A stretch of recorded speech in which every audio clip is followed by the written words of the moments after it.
crypto is like this kid growing up. The Bitcoin came out of a bit of a revolution, right? In China and India, we might actually hit them. So. Welcome to BlockShow 2018 Europe. I'm here and we're speaking with one of the members of ConsenSys. So my first question to you, Ajit, is if you could just talk to us a little bit about what ConsenSys is and what your role is there.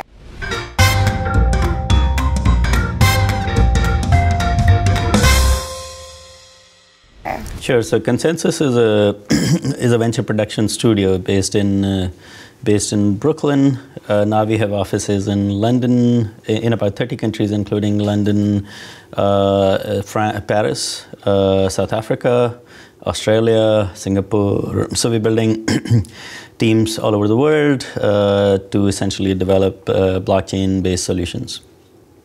And we create a lot of startups. So we are technology builders, and we are creating tools, components, infrastructure, and solutions for a decentralized ecosystem.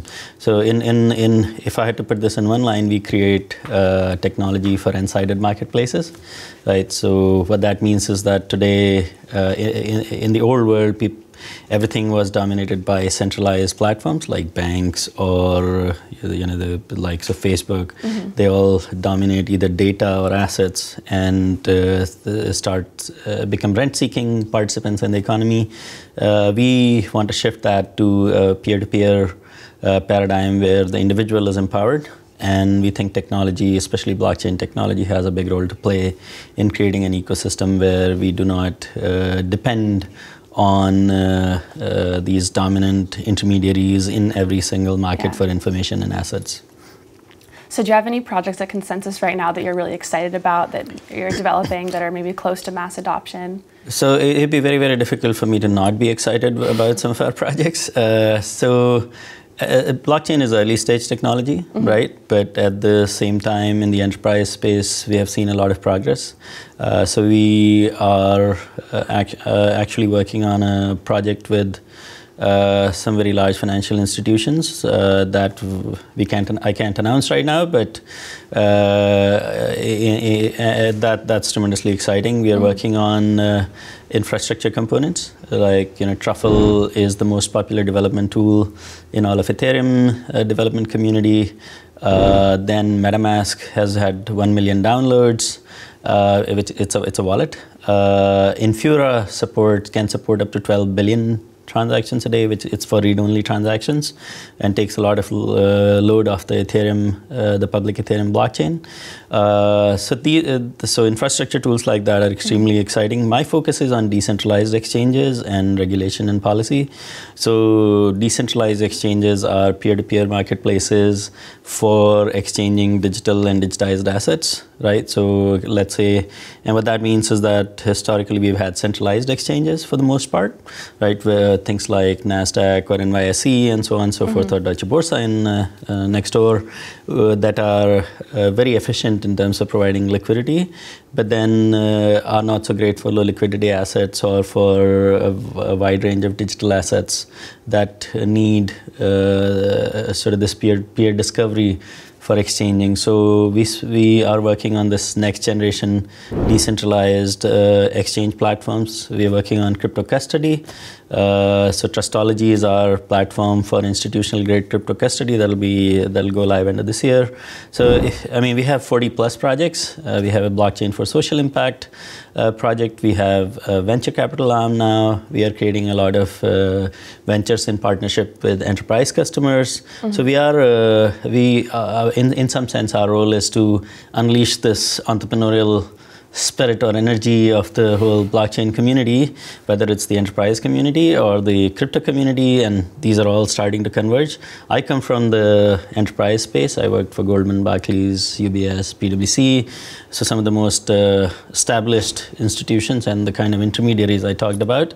And I sort of bring the whole power and this innovation in the crypto ecosystem to institutions and legacy. So my role is to help some of these institutions understand what's going on in crypto and how they can leverage this technology to participate in this decentralization revolution, so to speak. So my next question is two parts. The first one is, what made you leave working at these intermediaries and go to the crypto space? And the second thing is, I noticed that I cover a lot of news of this Wall Street exec now works for Coinbase, this Wall Street exec now works for X crypto company. Do you think that's like a theme we're going to keep seeing in the future, with you kind of being one of the examples? So I can't speak for everybody's motivations, right? So on one hand, some people are excited about the growth of the crypto ecosystem, and that's perfectly honorable and great. And some people are excited about the sheer amount of wealth that's flowing into this ecosystem, and that's perfectly honorable as well. I'm an engineer. I came from technology and did some work in consulting and regulation. In the process, I met Joe. Joe is the CEO of ConsenSys, and Joe has something about him. So Joe is an inspirational figure. He has this ability to excite people about this future, like this decentralized internet, and then this decentralized and-sided marketplace idea that we're building in so many different sectors of the global economy. And this whole thing about being able to build something that's futuristic, and so a lot of large institutions want to innovate, or companies want to innovate, but they have the innovator's dilemma. They are tied to what exists today, and they are scared of disrupting their own businesses. With ConsenSys, there is no such thing, right? ConsenSys exists to create new things. ConsenSys does a lot of experimentation. ConsenSys is purely focused on innovation, and that's what made me really excited about ConsenSys at this time, because if you have an idea and if you have a team and you can actually make things happen, then ConsenSys is a great place for people to go, and we are hiring right now. The next question involves, I've noticed on your Twitter, you've been tweeting a lot about the new GDPR EU privacy bill. Yeah, I have strong views on that. Including a tweet of a refrigerator giving a family a privacy update notice. Right.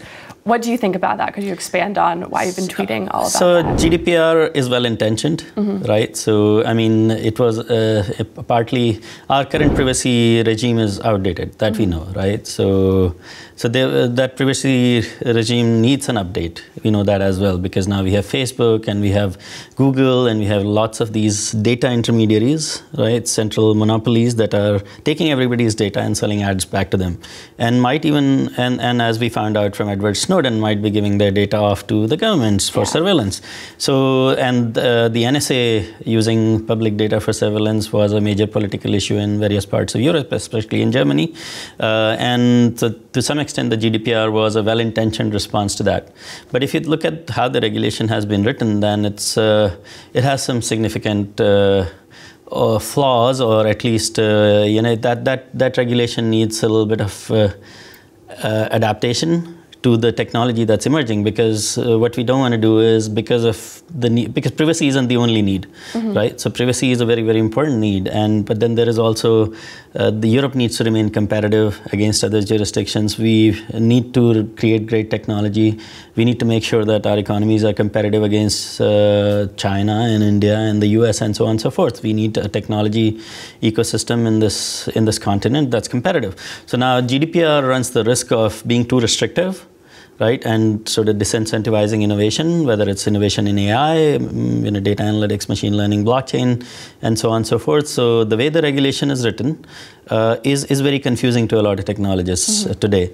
And there is no legal precedent, right? So, for example, we have right to be forgotten. Now, what does that mean in practice? So if I used to be a consultant for banks, right? So I did a lot of consulting for banks, and at PwC, and now if you try to actually delete data, customer data from a bank because of GDPR, there are 10 other regulatory requirements that prevent you from doing that, right? So in practice, in theory, it sounds fantastic, but in practice, implementing GDPR is really hard.